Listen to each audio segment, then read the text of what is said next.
parties standing together. This after President Zuma's cabinet reshuffle.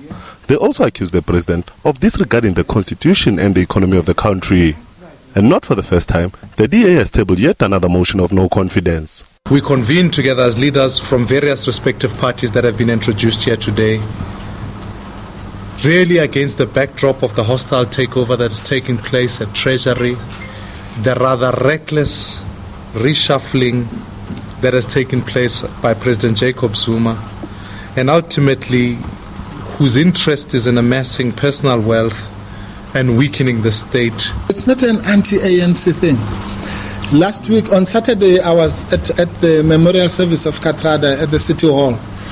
There were half of the people in that hall were ANC members, and they were chanting with everyone else, Zuma must go. Working towards the same goal, this party support a call for the Speaker to convene a special sitting of the National Assembly urgently.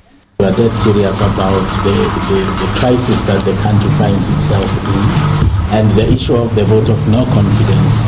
Obviously, it would have been nice if some members of the ANC were to be the ones to sponsor that motion. Parties like SACP have pronounced on the issue of Zuma. And you know who are the members of the SACP in the cabinet and in parliament. So they should be the people who answer your question.